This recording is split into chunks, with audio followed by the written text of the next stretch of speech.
What is crackin', lords and my ladies? It is Rank Creates, and today we have the most versatile build in Elden Ring. And that is my Roderika build. How could a Roderika build be the most versatile build in Elden Ring? Well, allow me to explain as we dive into it right now. So taking a look at what this build boils down to, it essentially is a build that is revolving around being able to use both intelligence and faith, as I actually originally planned for this build to be able to use the Sword of Night and Flame. And even though I can use it, it isn't the greatest. However, with these stat requirements reached, I've actually been able to branch out this build into many different and really fun weapons that can be used on the battlefield, even at such a low soul level like soul level 15, although you could definitely go way higher. But even at this small soul level, you still have a lot of versatile tactics at your hand. So we could first go over what I usually like to use with Roderika. What I usually like to do with Roderika is of course wear the regular noble set with usually the Crimson Hood. So we're going to go over the armor set really quickly first, as I feel like the armor set really does have a lot to do with how this build's set up, at least in terms of the hoods. There's two hoods you can obtain. The Crimson Hood, which you obtain after you complete Roderika's side quest. You can find it on the pile of grafted bodies right inside Stormvale Castle where you picked up the memento. And the Crimson Hood boosts our vigor by 1 point, which is pretty interesting. Then the Navy Hood you obtain with Noble's outfit over at the Windmill Pasture in the Altus Plateau. The Navy Hood increases your mind by 1 point, which can be very helpful. As we get into the stats, you'll understand more why then. It should also be noted right now that you can make this build by basically using everything right from the start of the game, meaning you won't have to summon any players except the Roderika Sorceries. But besides that, you're going to be able to get pretty much everything on your own merit. So now that we've gotten done with the armor, let's move on to the talismans. We have 3 talisman slots here. I actually went and killed both Godric and Radahn in order to obtain these other 2 talisman slots, which is great. Roderika's Sorceries is a must for this build to really work, as boosting all the spiritual stats by 5 is going to help you out a lot. Radigan's Sorceries is another one you will want to have, but if you want this build to fully work, you're going to need to have both the Stargazer's Heirloom, which you can obtain after completing enough Orion side quests, until you get the statue item that allows you to reverse the Carian Study Hall. It'll be up at the very top of that Divine Tower. Then the Two Fingers Heirloom, which reaches our faith, can be obtained over in Larunia, bottom of some steps in a chest. So both of them are very simple to get. If you want to be dropped anything else, Erdtree's Favor +2 for PvE isn't a bad option. I highly recommend having at least 3 to 4 memory slots. You can obtain them very easily throughout the lands between. With Marika's Sorceries, Stargazer Heirloom, the Two Fingers Heirloom, you are going to have a total of 11 Vigor, 16 Mind. If you're wearing Crimson, if you're wearing the Navy, you're going to have 17. 10 Endurance, 10 Strength, 13 Dex, which you are going to need to level, which we're going to get into in a little bit. 25 Intelligence, 24 Faith, and 16 Arcane. But now let's get on to levels. So when it came to leveling up with this build, I actually had to take a bit of initiative to actually see what I needed to really level up. And Rune level 15 seemed to be that really good singularity point. So what I decided to upgrade was my Faith and Intelligence first. You guys might notice I put 5 points into Intelligence and 4 points into Faith, as I started with the Wretch class, which has 10s all across the board. I then went ahead and upgraded my Mind +1 to be able to use the Crystallian Ashes to fight the Magma Worm to get the Moon Veil, which we're going to be talking about later. However, I also had to upgrade my Arcane to 1 more slot so I'd be able to use a Swarm of Flies. Along with that, I had to upgrade my Dex 3 times because I needed to be able to wield both Reduvia and Moonveil with certain sword seals on. Besides that, we basically covered everything we need to in the leveling up section, so now let's go on to our weapons, the most fun part. In order to get the most versatile effects out of this whole entire build, here is what our setup is. The usual setup that I like to use is give me Reduvia, just because it's my favorite weapon, and Little Red Reduvia, come on. Hasn't heard of Little Red Riding Hood, it works perfectly. The Reduvia Bloodblade, must I say any less, got it from Nergerius, very early on good weapon, causes bleed, Bloodblade can be clutch, and it's very light, which is already a plus. It also scales with Arcane as well, so for 16 Arcane with everything at its fullest, you're going to be looking pretty good.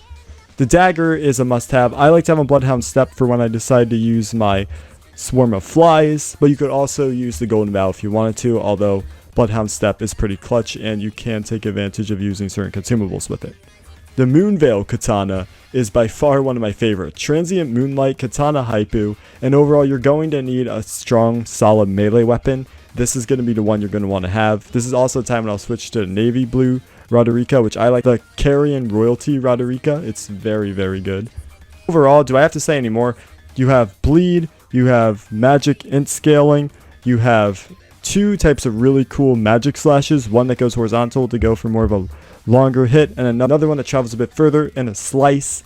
It's very, very good, and overall Moonveil is a really cool katana to use.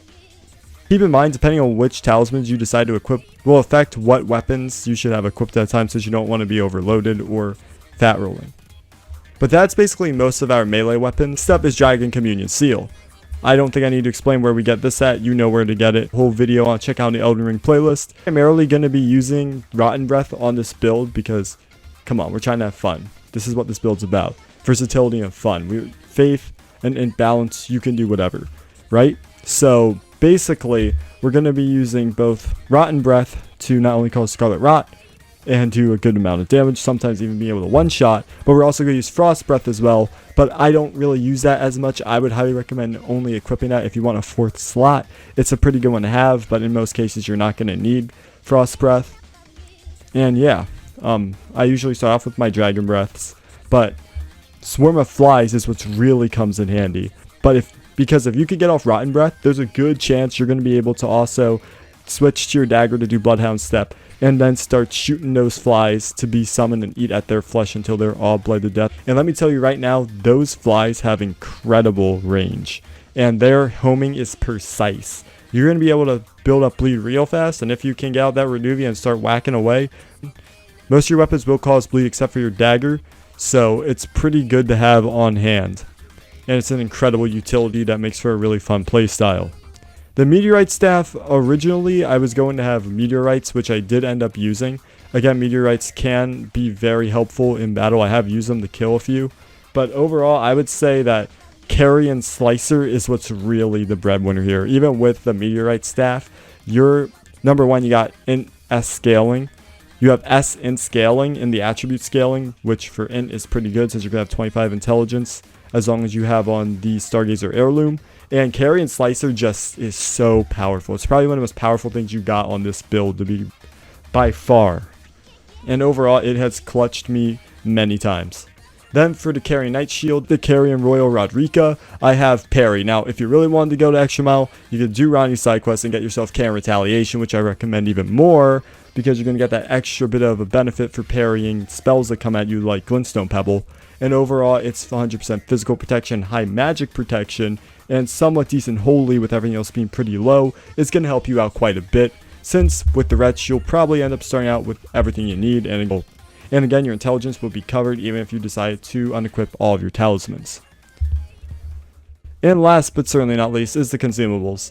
I highly recommend upgrading your consumables as much as possible. Make your way to Aldous Plateau for golden seeds over at the outskirts of Lyondell, Royal Capital, and then getting a few more sacred tears and flask charges. Flask of Wonders Physic, you can definitely decide to have whatever you want to equip on it. I just decide Crimson Tier and Greenspill Tier, but there's tons of combinations. You go for what you think, depending on how good you are at the game. So decided to have the Spark Aromatic, which does a nice amount of damage on opponents. I think it's absolutely great. You should definitely utilize this if you have it, because it has some incredible attack potential and range for CQB combat. Other than that, Uplifting Aromatic, which keep in mind you get both of these in the same area over at the Perfumer Ruins and Aldous Plateau, actually gives you a free hit of invincibility, which is great, along with a bit more extra attack power and defense. So overall, both of these are win-wins as long as you can get your hands on the materials, which Marienda Powder and Altus Blooms aren't that hard to find. Warming Stones are another really great addition, since health is going to be one of your biggest weaknesses here. Overall, health is something you're going to notice, especially with my flasks here. I have very little flasks in my Crimson. I might only have one charge and like 3 or 4 charges on my Sorceries. MP is what's going to matter. If you want to equip maybe Blessed Dew, go for it. in your talismans, but other than that, Warming Stone is pretty good as long as you don't have any griefers. If you're going to use pots, I highly recommend drawstring fire pots to catch the enemies off guard. They are excellent for PvP, even though I don't have any footage on them because I haven't found a string. Lucky me, am I right? But other than that, there are other certain consumables you can use, such as Gravity Stone Fan, Cuckoo Glintstone, and Explosive Stone Clumps, which all are great. But overall, I would say that definitely this build has tons of potential. Although, again, you're playing it more for fun than to actually win, as since you really are very scattered with your scaling, it's going to be incredibly difficult to really pull off some good tricks. I also hope you guys didn't mind that I was showing clips from my stream in 720p. I hope that that was okay and you didn't mind that, which I do apologize for. But overall, I would definitely say that if you don't intend on invading with this character, then definitely take off your talismans, mostly your sorceries, and just use Godric's Great Rune, as it's going to give you the same benefit but without taking 30% more damage, which again, this character can't really afford to take damage, because again, this character can't really afford to take damage due to low vigor, which is a problem in PvP, and you are lacking in defense. Not too much. I mean, Noble's traveling armor set isn't that bad, but overall, I'd like to use a champion Poldoran, whatever it's called, for Bikini Babe look. Seriously, it's great. Try it out. But other than that, still use Sword of Night and Flame. You just have to two-hand it as Faith Talisman and you'll be ready to go.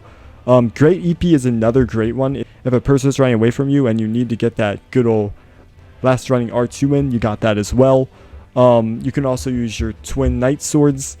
That twin blade is right there next to the Noble's outfit if you so desire. But other than that, there isn't really too much else I have to say. This is my Roderika build. The thing that I do recommend having is the Bloody Finger, which you get from VERSITILE. The Crystalline Ashes, which you get in the Sealy Crystal Tunnel. I have a whole video on that. Check it out in the Elden Ring playlist. But yeah, Bloody Finger allows you to invade, and Crystalline Ashes are perfect against in the Magma Worm fight to get Moonveil. But other than that, thank you guys so much for watching today's video. I hope you guys enjoyed. Let me know what you think in the comment sections below. Do you think this is the most versatile build in Elden Ring for its low level? Prove on. I would love to hear from you guys so much. But stay tuned for next time, where we're going to see what's the lowest level you could possibly use the Hand of Melania at. So I do hope to see you guys in that video. Other than that, thank you guys so much for watching today's video. If you enjoyed today's video, make sure to leave a like on the video. Always appreciate it. Everybody should be leaving likes all the time for every time I say video in a video. Oh my goodness. But anyways, subscribe, hit the notification bell for when my new videos drop and for when I live stream. Well, we're trying to get that going. Make sure to go and follow all my other socials. Make sure to also go and check out my merch. Maybe buy a bit if you want to support the channel, what I do. Use my coupon code RENCREATES at ala.com for any of your Elden Ring purchases. But other than that, thank you guys so much for watching today's video. I really hope you enjoyed. It was a lot of fun to make and stream with you guys when I did the PvP. And until next time, make sure to rise, my fellow tarnished, and brandish thine Elden Ring. Thanks for watching, and I'll see you guys later.